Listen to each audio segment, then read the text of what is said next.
Hi everyone, welcome back to Property Bank's Talking Shop. I'm Edith. Today, for the year of the fire horse, we will dissect into what's going to happen for office, industrial, and retail property market. The last fire horse year, 1966, that's when globally there is post-war growth. Sounds familiar, isn't it? So I really hope that the wars will start ending and there will be a new world order. And for Singapore, 1966, that gave us the Land Acquisition Act, which shaped very largely for decades our real estate infrastructure. And for this year, 2026, would there be some interesting news that will further structure our real estate market? Capital markets is warming up. So 2025, we see that the total of the investment deals exceeded that of 2024.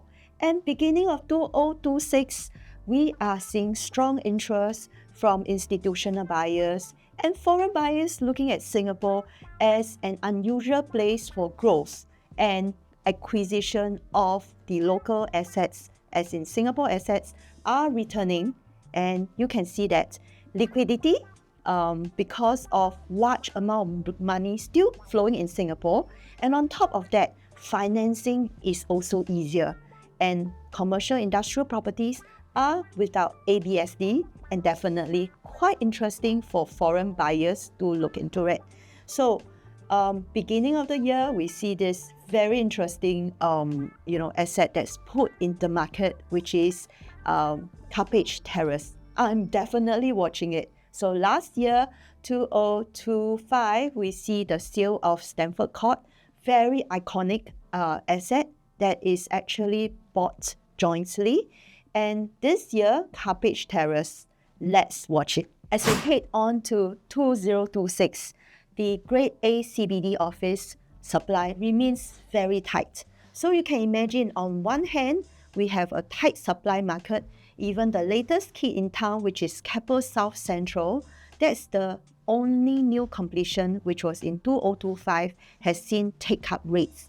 And on the other hand, we have tenants which are flight to quality. So these tenants want talent retention and all that. So with these two, you really see the rents in CBD Grade A office being very resilient. So the only bet on the horse is when companies release unutilized space into the market. When they are perhaps not doing as well, as you know, the fire horse basically will also mean bold movement from these companies to release the market unutilized space. So if you are one, look for Property Bank. As we ride on the fire horse for the industrial property market, I feel that it's going to be exciting. On one hand, the government is releasing more land for industrial. So there will be bidders for these pieces of land.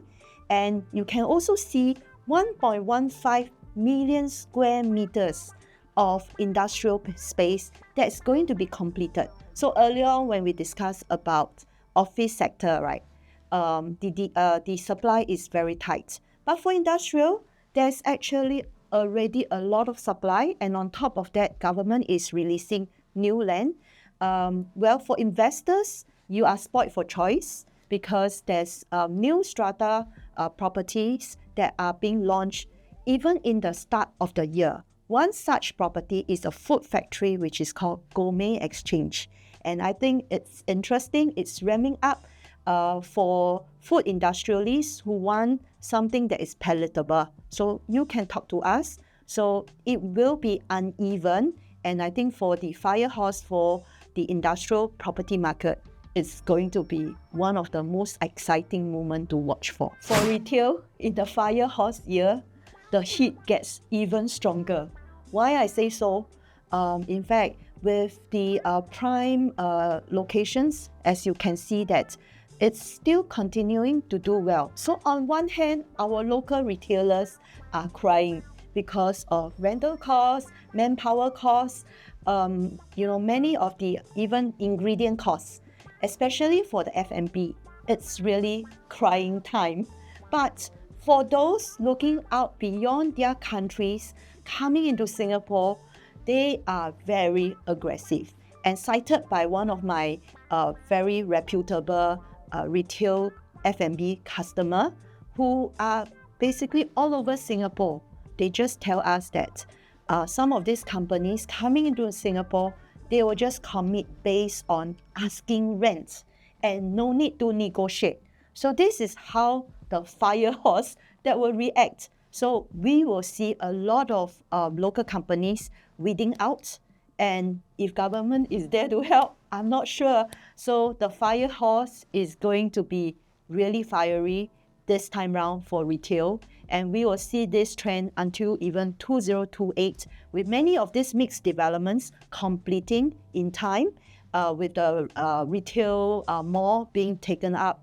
I'm not sure whether it will be substantially taken up by foreign brands or not.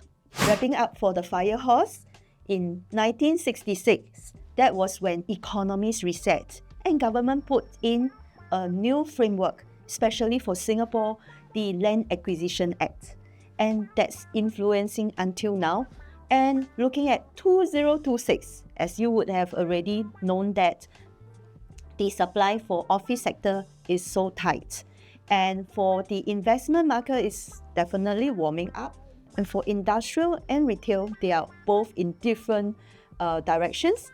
Industrial, a lot of supply. For retail, it will remain competitive. So, well, ride on the fire horse, but don't get scorched. And that's where Property Bank is here to help.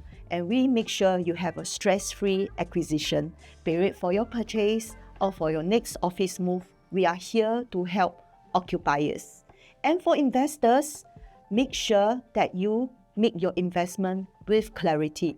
We don't want you to ride the fire horse and get your burn marks. And here we are, Property Bank is here to help. Our contact number is in the description, and bank on us for properties.